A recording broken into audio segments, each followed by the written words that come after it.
Hello दोस्तों, आज की ब्रेकिंग न्यूज, बड़ी खबरें, मुख्य समाचार और ताजा तरीन हेडलाइंस के साथ मैं गोपाल मिश्रा हाजिर हूं लेकर आज का अखबार। सुन लिया, समझो, पढ़ लिया। दोस्तों, आज तारीख है 23 सितंबर 2022 और दिन है शुक्रवार।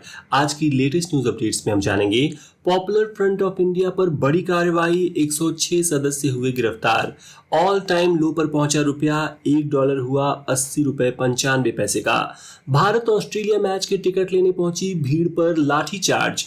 जैकलीन फर्नांडिस के बाद अब उनकी ड्रेस डिजाइनर से भी हो रही है पूछताछ। और ऐसी तमाम बड़ी खबरों पर डालेंगे नजर। तो चलिए फटाफट शुरुआत करते हैं आज के रोचक तथ्य के साथ। नई नौकरी पाने में आपके दोस्तों से ज्यादा उनके दोस्त या परिचित मददगार होते हैं। वे लोग जिनसे आपकी जान पहचान तो होती है, लेकिन वे आपके अच्छे दोस्त की लिस्ट में नहीं होते। नौकरी दिलाने में उनका योगदान सबसे ज्यादा होता है। 2 करोड़ से ज्यादा लोगों पर हुई स्टडी में यह बात सामने आई है। रिसर्च के मुताबिक ऑनलाइन जॉब सर्च प्लेटफॉर्म पर अपने दोस्तों से ज्यादा उन्हें अप्रोच करना चाहिए जो आपसे महज थोड़ा बहुत ही परिचित हों। अब सुनते हैं देश दुनिया राजनीति की सभी बड़ी खबरें। नेशनल इन्वेस्टिगेशन एजेंसी एनआईए ने गुरुवार आधी रात से 15 राज्यों में popular front of India PFI के 93 ठिकानों पर छापेमारी की, जो खबर लिए जाने तक जारी थी। टेरर फंडिंग केस में हो रही इस कार्रवाई में पीएफआई से जुड़े 106 सदस्यों को अरेस्ट किया गया है। मीडिया रिपोर्ट्स के मुताबिक गिरफ्तार होने वालों में संगठन प्रमुख ओमा सालम भी शामिल है। एनआईए और ईडी के 500 ऑफिसर्स सर्च ऑपरेशन में शामिल हुए हैं। एनआईए के सूत्रों ने बताया कि 5 मामलों में 45 लोगों को गिरफ्तार किया गया है। ये पीएफआई नेता, कैडर, आतंकवाद और आतंकवादी गतिविधियों के लिए पैसे, हथियार चलाने की ट्रेनिंग देने वाले लोग हैं। ये लोगों को प्रतिबंधित संगठनों में शामिल होने के लिए कट्टरपंथी बनाने का काम करते थे। एनआईए और ईडी की यह कार्रवाई उत्तर प्रदेश, केरल, कर्नाटक, आंध्र प्रदेश, तेलंगाना, तमिलनाडु, असम, महाराष्ट्र, बिहार, पश्चिम बंगाल, मध्य प्रदेश, पुडुचेरी और राजस्थान में चल रही है। दोस्तों, भारत के सबसे ज्यादा सुने जाने वाले हिंदी न्यूज पॉडकास्ट में से एक आज का अखबार को आप आसानी से अपने टेलीग्राम ऐप में पा सकते हैं। इसके लिए कृपया डिस्क्रिप्शन बॉक्स में दिए गए लिंक पर क्लिक कर हमारा चैनल ज्वाइन कर लें। फिर आपको दिन भर जरूरी खबरों की अपडेट्स मिलती रहेंगी। तो चलिए बढ़ते हैं अगली खबर की तरफ। कांग्रेस अध्यक्ष के चुनाव के लिए अब दावेदारों की संख्या बढ़ने लगी है। शशि थरूर और अशोक गहलोत के चुनाव लड़ने की चर्चाओं के बीच अब मध्य प्रदेश के पूर्व सीएम दिग्विजय सिंह और पूर्व केंद्रीय मंत्री मनीष तिवारी का नाम भी सामने आ रहा है। इस बीच राहुल गांधी ने साफ कर दिया है कि अगर गहलोत अध्यक्ष बनते हैं तो उन्हें सीएम का पद छोड़ना पड़ेगा। सुप्रीम कोर्ट ने गुरुवार को हिजाब बैन पर फैसला सुरक्षित रख लिया। कर्नाटक हाई कोर्ट के फैसले के खिलाफ दायर याचिकाओं पर लगातार 10 दिन से सुनवाई चल रही थी। कॉमेडियन राजू श्रीवास्तव पंचतत्व में विलीन हो गए हैं। गुरुवार को दिल्ली के निगम बोध शमशान पर उनका अंतिम संस्कार किया गया। उनके भाई और बेटे ने उन्हें मुखाग्नि दी। इस दौरान उनके फैमिली मेंबर सुनील पाल, एहसान कुरैशी, मधुर भंडारकर समेत कई सेलेब्स मौजूद रहे। भारतीय नौसेना ने गुरुवार को 2 लेटेस्ट स्वदेशी डाइविंग सपोर्ट वेसल्स आईएनएस निपुण और आईएनएस निस्तार को लॉन्च किया। विशाखापट्टनम में इनकी लॉन्चिंग के दौरान navy chief admiral Hari Kumar ने कहा कि यह हमारे लिए गर्व की बात है।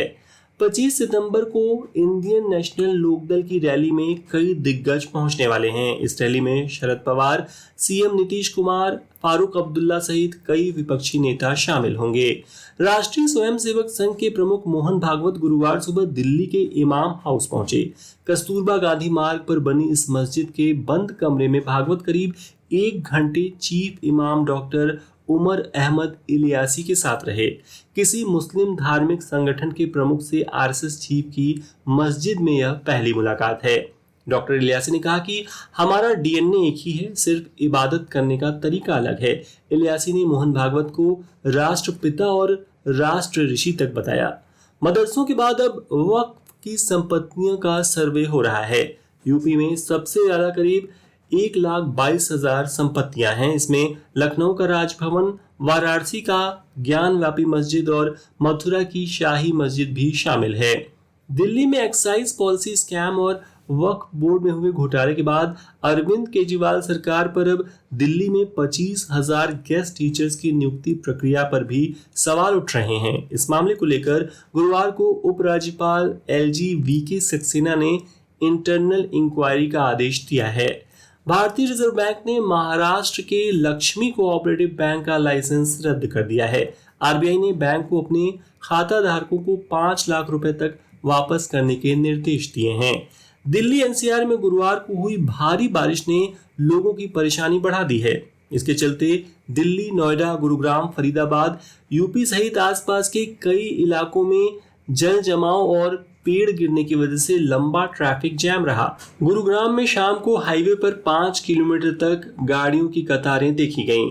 आज नोएडा और ग्रेटर नोएडा में नर्सरी से 8वीं तक के स्कूल बंद करने का आदेश दिया गया है।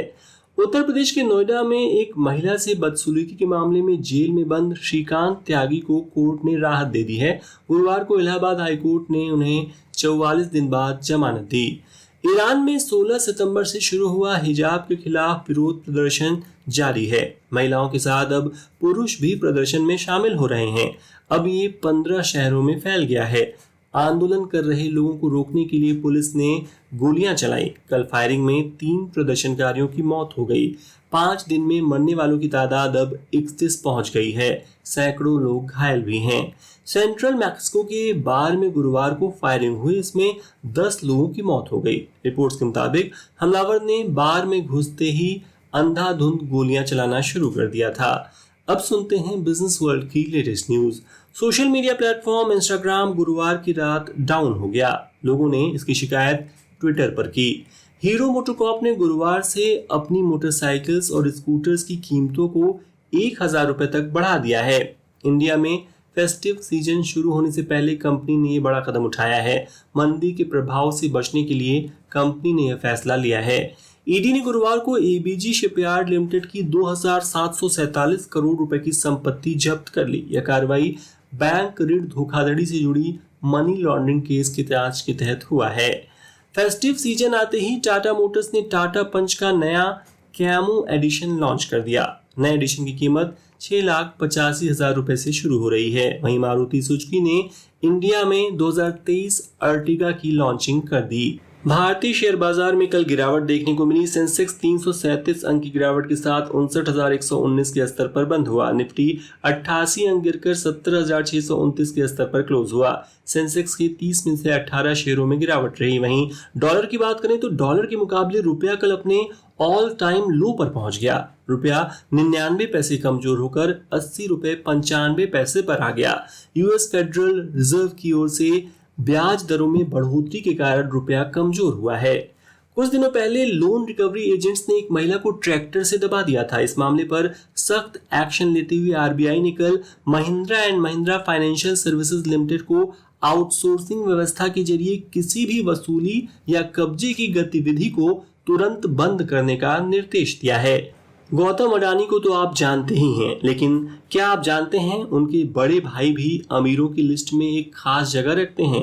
उनके बड़े भाई विनोद शांतिलाल अडानी सबसे अमीर एनआरआई बनकर उभरे हैं। दुबई में रहने वाले विनोद अडानी सिंगापुर और जकार्ता में ट्रेडिंग बिजनेस मैनेज करते हैं। वे भारतीय रईसों की लिस्ट में भी 6ठे स्थान पर हैं। अब सुनते हैं खेल जगत के मुख्य समाचार। हैदराबाद स्टेडियम में गुरुवार को भारत ऑस्ट्रेलिया के बीच तीसरे टी20 मुकाबले की टिकट बिक्री के दौरान भगदड़ मच गई। इसमें कई लोगों की घायल होने की खबर है। यह मैच 25 सितंबर को खेला जाना है। इसकी टिकट बिक्री कल सुबह 10 बजे शुरू होनी थी। टिकट खरीदने के लिए बुधवार रात 3 बजे से ही क्रिकेट फैंस स्टेडियम के बाहर पहुंचने लगे। सुबह होते ही भीड़ इतनी अधिक हो गई कि उसे काबू करना मुश्किल हो गया और पुलिस को लाठीचार्ज करना पड़ा, जिसके बाद भगदड़ मच गई। ऑस्ट्रेलिया से मोहाली में टी20 मैच गंवा चुकी टीम इंडिया की परेशानी खत्म होने का नाम नहीं ले रही। कोरोना की वजह से ऑस्ट्रेलिया के खिलाफ 3 मैचों की सीरीज से बाहर हुए मोहम्मद शमी अभी तक फिट नहीं हुए हैं। उनके शरीर में अभी भी तेज दर्द है। दुनिया की सबसे बड़ी क्रिकेट लीग आईपीएल अब अपने पुराने रूप में लौटने जा रहा है, यानी कि होम अवे फॉर्मेट में। अब 10 टीमें तय वेन्यू पर खेलती नजर आएंगी। बीसीसीआई के प्रेसिडेंट सौरव गांगुली ने इस संबंध में स्टेट यूनिट को मेल भी किया है। इसमें कहा गया है कि हम जून महीने में मेंस आईपीएल को 10 टीमों के साथ होम अवे फॉर्मेट में कराने जा रहे हैं।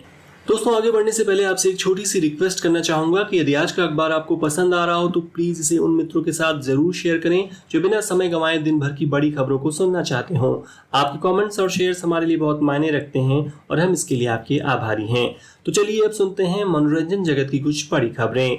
200 करोड़ रुपए के मनी लॉन्ड्रिंग केस में एक्ट्रेस जैकलीन फर्नांडीज से पूछताछ के बाद अब उनकी ड्रेस डिजाइनर लिपाक्षी से पूछताछ की गई है। इस मामले में दिल्ली पुलिस की इकोनॉमिक ऑफेंस विंग EOW ने 21 सितंबर को उनसे करीब 7 घंटे तक सवाल जवाब किया। पॉपुलर एक्टर महेश ठाकुर के साथ फ्रॉड हो गया है। उन्होंने मुंबई के ओशिवारा पुलिस स्टेशन में इसकी शिकायत दर्ज कराई है। महेश ने पुलिस स्टेशन में उनके साथ हुई 5 करोड़ 43 लाख रुपए की धोखाधड़ी का मामला दर्ज कराया है। माधुरी दीक्षित की फिल्म मजा माँ का ट्रेलर रिलीज हो गया है। फिल्म का ट्रेलर अमेजन प्राइम वीडियो ने अपनी सोशल मीडिया अकाउंट पर शेयर किया है। सनी देओल की फिल्म चुप revenge of the artist release हो चुकी है। 2.25 घंटे की इस फिल्म को अच्छे रिव्यूज मिल रहे हैं। फिल्म एक साइकोपैथ किलर की कहानी पर बेस्ड है। IMDb पर इसे 8 से ऊपर की रेटिंग मिली हुई है। और अब आज की रोचक खबर। सोचिए अगर आपकी कंपनी आपको बिना छुट्टी मांगे कहे जा जी ले अपनी जिंदगी, ले ये छुट्टी, न सैलरी कटेगी न बॉस फोन करेगा। सपना लगता है पर ई-कॉमर्स कंपनी मीशो ने सचमुच अपने कर्मचारियों के लिए 11 दिन की ऐसी छुट्टी का ऐलान किया है। कंपनी ने इसे रीसेट और रिचार्ज ब्रेक का नाम दिया है ताकि एम्प्लॉइज स्ट्रेस दूर कर एक नई एनर्जी के साथ काम पर वापस आ सकें। तो दोस्तों ये हो गई आज के प्रमुख समाचार पत्रों में छपी ताजा तरीन खबरें। अब समय है कल पूछे गए प्रश्न का उत्तर देने का। कल मैंने पूछा था स्वर्गीय राजू श्रीवास्तव के करियर की पहली फिल्म कौन थी? तेजाब, मैंने प्यार किया या फिरंगी? सही जवाब है तेजाब।